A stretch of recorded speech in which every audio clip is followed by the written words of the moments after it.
Estamos de volta com o programa Ação Nacional e hoje eu deixo aqui no tema nosso uma pergunta. Você trabalha ou sobrevive? Né? Eu estou aqui com o Marcos Tonin, que ele é coach de carreira e também executivo. Marcos, eu deixei uma pergunta no bloco anterior. Né? Nós estávamos falando sobre as questões de dar prêmios para atingir os objetivos dentro da empresa, que muitas vezes isso não é a solução, né, para se atingir os objetivos. Mas qual é o ponto? Como é que eu chego ao momento e falo assim, atingir o objetivo da minha empresa, hoje eu consigo fazer com que ela prospere e com que nós trabalhemos aí unidos? Como é que chega esse ponto?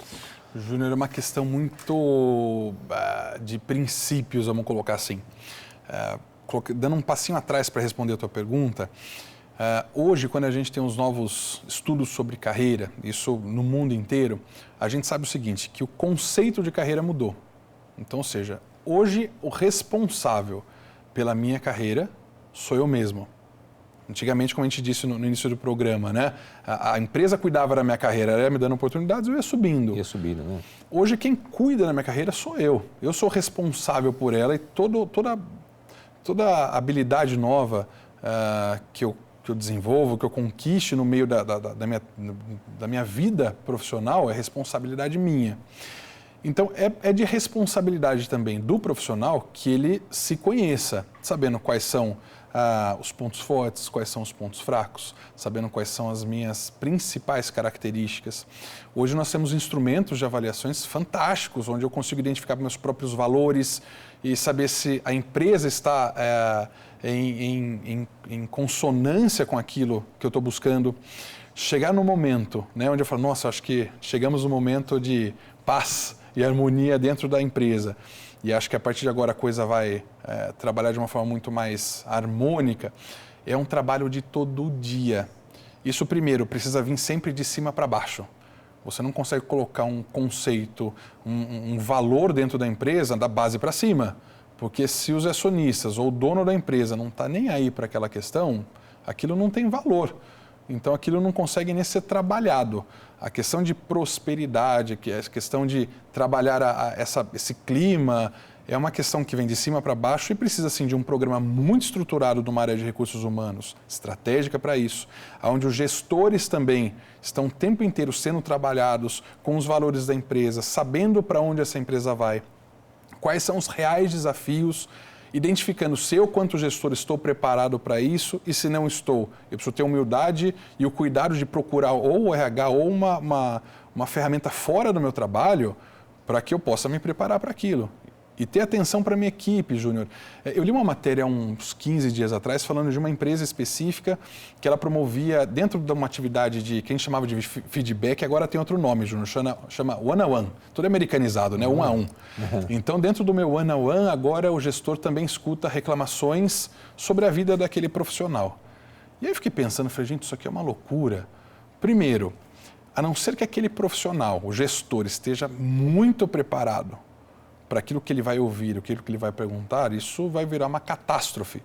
Porque a teoria do que eles colocam ali é o seguinte, se o profissional trouxer um pouco mais os problemas da vida dele e compartilhar isso aqui dentro, talvez ele se sinta mais à vontade, isso vai melhorar o clima. Então, eles estão fazendo um teste com isso. Por outro lado, Júnior, se eu tenho um gestor que ele é persecutório, e ele fala assim, puta, aquele cara lá, eu sei por que ele não rende e eu sei os problemas dele. Se esse cara não tiver a ética suficiente para guardar aquilo só para ele, ou seja, o sigilo daquela informação, você acaba com a carreira de qualquer um, você acaba com a oportunidade de qualquer um. Imagina que você vai assumir uma diretoria hoje, e aí você chega lá no teu one-on-one e fala, olha, minha vida está uma desgraça, eu estou desmotivado, acho que eu não gosto mais desse trabalho. Aquele profissional que iria te dar a promoção, ele precisa entender exatamente o que está acontecendo, porque senão sua promoção já era, naquele exato momento. Então, a resposta para a sua pergunta não é uma resposta só. É um conjunto de ferramentas, um conjunto de trabalho que precisa ser realizado de uma forma genuína dentro da empresa para que a gente tenha, assim, como a gente fala, de boas práticas de trabalho. Existem empresas que alcançam isso com muito trabalho. Quando você pergunta para eles como isso é feito, você vê que é um trabalho diário e exaustivo, Júnior. A gente trabalha com gente. E as pessoas chegam... Você consegue virar um botãozinho na sua casa? Você brigou com a tua mulher? Não. Você chega no trabalho e fala, agora eu vou esquecer tudo o que aconteceu. você leva um pouquinho de si, né, para o trabalho e vice-versa. Então a gente precisa começar a ser honesto com esse tipo de coisa. Porque a gente escuta muita empresa falar, não me importa os seus problemas, aqui você tem que trabalhar, aqui você tem que render. Você fala, meu, que loucura é essa? Você tem que deixar da porta para fora, quando você entra na empresa, é lá fora que você deixa os seus problemas pessoais e tudo mais. Esse discurso é lindo, mas a gente sabe que ele não é real. Assumir isso como não real e tratar as pessoas de uma forma muito mais natural, Júnior, porque todo mundo tem problemas, todo mundo tem alegrias, tristezas, competências, incompetências, mas parece que o mundo corporativo ele vive só de sucesso, de dinheiro, de metas batidas e de profissionais extremamente capacitados. Com esses números de esgotamento que a gente tem no mundo inteiro e principalmente no Brasil, a gente se pergunta, ou é só um discurso, onde estão essas pessoas que ninguém conhece? Nossa, eu gostaria até que você desse um exemplo de uma empresa que se preocupa com o funcionário. Você que trabalha com várias, assim, pode dizer que existe um trabalho que você olha, teve sucesso essa. Júnior, a gente tem, por exemplo, nas melhores empresas para se trabalhar, no prêmio, né, de grandes empresas, nas melhores empresas para se trabalhar, a gente tem dezenas, centenas de exemplos ali. Então, eu seria injusto em falar de uma ou duas, mas assim, você Vamos vê falar ações... Assim, tipo, ações que foram feitas, que foram cases de sucesso. Quando a gente fala de público, Júnior, entenda, olha que bacana, né? A gente entende o seguinte, o Júnior trabalha aqui na TV Século XXI. De alguma forma, a sua família também sofre impactos do seu trabalho. Eu estava lendo um estudo de uma empresa, o que ela fez? Ela começou a inserir a família dentro do ambiente de trabalho. Por quê? De repente o seu trabalho, Júnior, começa a exigir muito de você. A sua família não sabe o que está acontecendo, a tua esposa não sabe o que está acontecendo. E você chega em casa mais nervoso, você começa a chegar em casa mais tarde. Para muitas mulheres ou para muitos maridos, isso pode ser um problema. Eu falo, por que minha mulher começa a chegar 11 horas da noite em casa agora? O que está acontecendo aqui? Então você começa a interferir, influenciar em questões muito familiares. Essa empresa ela começou a trabalhar esses públicos assim, de uma forma muito mais próxima. Então, de trazer, fazer dia da família, mas não simplesmente aquele dia da família que as pessoas vão andando e falam, que lindo a empresa, agora todo mundo come o lanchinho e vai embora. No sentido de inserir realmente a família. Então, envolveu a área de recursos humanos, envolveu a área de comunicação, envolveu a área de gestão, porque o marido ou aquela esposa queria conhecer o chefe do marido ou da esposa. Falei, quem que é esse cara aí que te cobra tanto? Quem é essa pessoa aí? Né? Só que esse gestor ele precisava estar preparado para essa família também e pelos questionamentos que iam chegar. Então, olha que trabalho gigantesco, né? Você tem um gestor que precisa estar preparado para as perguntas e não só para aquelas perguntas naquele momento, como para o dia a dia, Júnior. A partir do momento que ele falou com aquela esposa, que ele olhou na cara do filho daquele funcionário, ele não pode simplesmente no dia a dia falar, bom, esquece aquilo lá e agora vamos voltar para o sofrimento aqui. Aquilo precisava ter uma continuidade. Então, quando a gente pega esses prêmios, a gente pega esses cases, você vê que o esforço diário de se manter uma conduta, de se manter uma forma de trabalho, é o que faz o sucesso da empresa, é o dia a dia. Eu não posso ser um bom chefe só quando me interessa.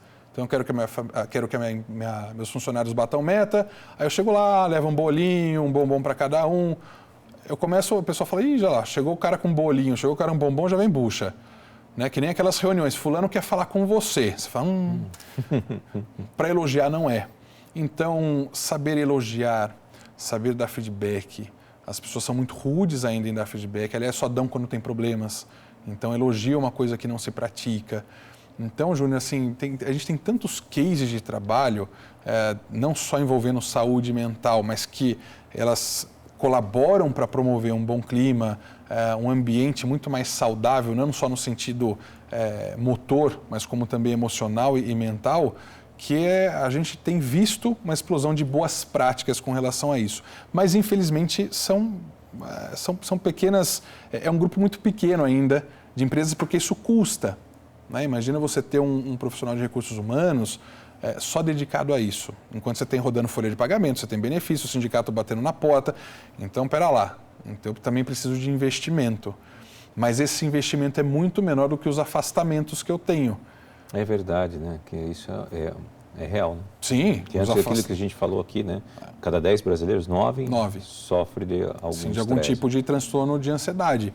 Então, eu tenho os afastamentos também, Júnior. Então, quando eu me afasto, a gente fala o seguinte, que o gestor ele sobrecarrega pelo menos 15% e a equipe pelo menos 30%, porque alguém vai ter que fazer meu trabalho.